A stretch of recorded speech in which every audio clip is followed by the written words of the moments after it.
নমস্কাৰ বন্ধুসকল, মোৰ চেনেলটোলৈ স্বাগতম জনাইছোঁ। আজি মই পালেং শাকৰ এখন লুচি বনাই দেখাম।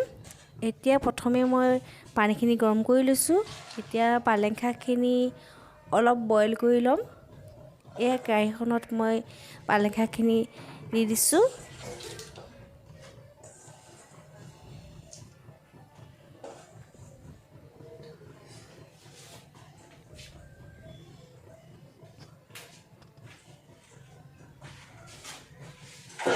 অলপ 5 মিনিট সময় কাৰণে ঢাকনি ঢাকি দিম।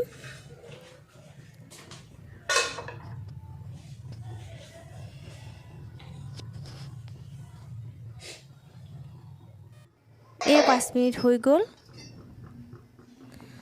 আৰু এতিয়া মই পালেং শাকখিনি এটা পাত্ৰত ঠাণ্ডা পানী লৈছোঁ।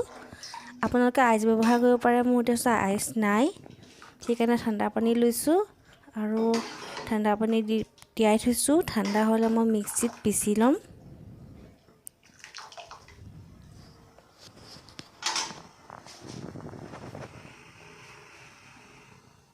এয়া মই আটা লৈছোঁ 3 কাপ ডাঙৰ কাপেৰে। অলপ কালজিৰা দিছোঁ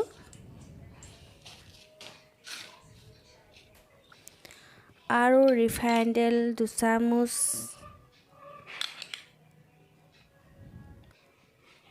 আধা দিছোঁ। ভালকৈ হাতেৰে মিক্স কৰি দিছোঁ। হাতখনেৰে ভালকৈ মিক্স কৰিছোঁ, দেখিছেনে? এনেকৈ হাতেৰে কৰি দিব লাগে, তেতিয়া ভাল।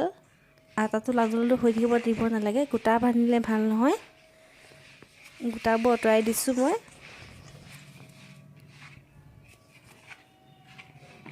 এতিয়া মই মিক্সিত পিচি থোৱা পালেং শাকৰ জুচখিনি দি দিম।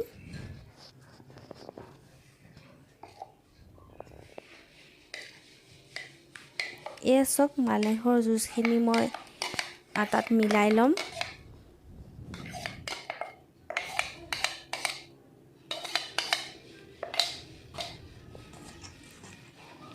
ভালকৈ সানি লৈছোঁ। পানী মোৰ ইয়াত বেছি ব্যৱহাৰ নহয়, পালেঙৰ জুচখিনিয়ে বেছিকৈ ব্যৱহাৰ কৰিছোঁ আৰু ভালকৈ খচি লৈছোঁ। এয়া চাওক কেনেকৈ খচি লৈছোঁ মই।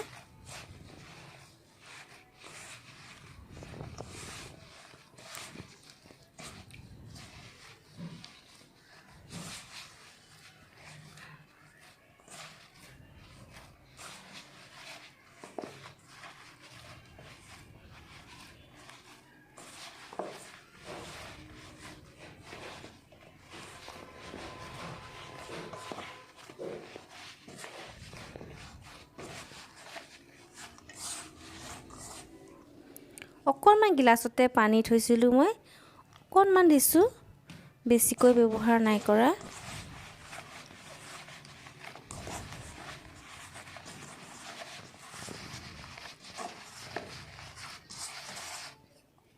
আৰু অলপ দিম।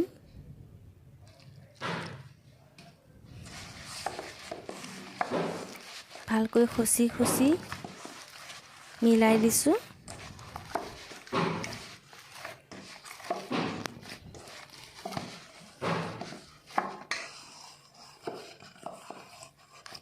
ভালকৈ খচি ল'লে ভাল, কোমল হয় লুচিখন খাবলৈ।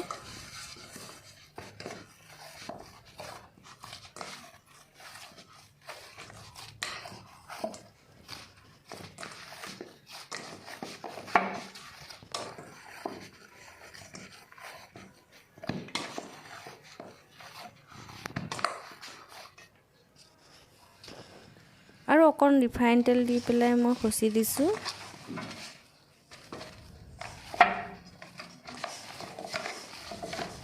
আটাটো খচিবলৈ পিছল পিছল হ'ব, ভাল হ'ব মুঠিয়াবলৈ, সেইবাবে দিছোঁ। মই গুড়ি আটাৰ ব্যৱহাৰ নাই কৰা।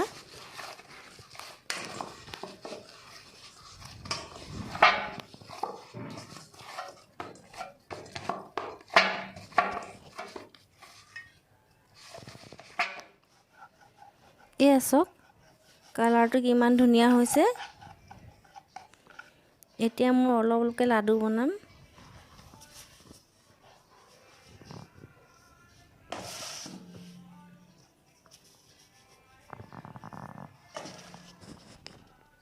চাওক লাডুৰ এইকেইটা ওলাইছে।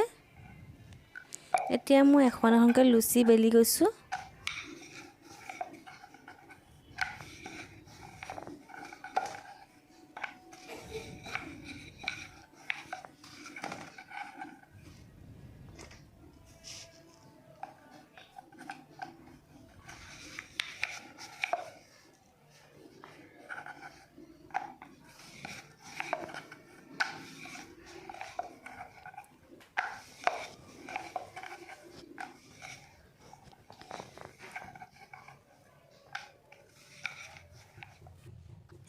এখন কেৰাহী লৈছোঁ, কেৰাহীখন গৰম হ'ব দিছোঁ।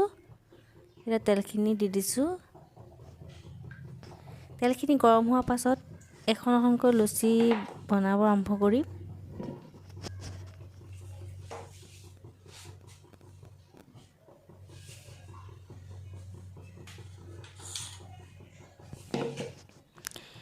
তেলখিনি গৰম হৈ গ'ল আৰু এতিয়া মই এখন এখন লুচি বনাইছোঁ। দেখিছেনে কালাৰটো কিমান ধুনীয়া আহিছে।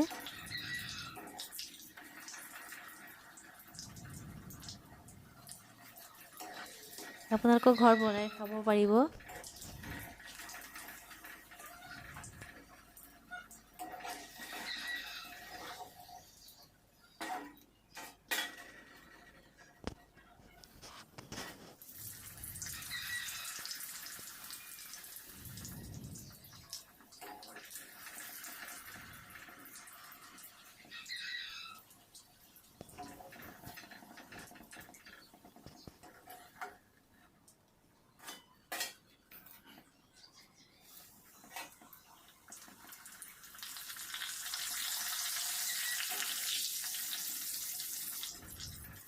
বন্ধুসকল, মোৰ লুচি বনোৱা হৈ গ'ল। আৰু মোৰ ভিডিঅ'টো চাই যদি ভাল লাগিছে লাইক কৰিব, কমেণ্ট কৰিব, শ্বেয়াৰ কৰিব, ছাবস্ক্ৰাইব কৰিব নাপাহৰিব। Bye bye.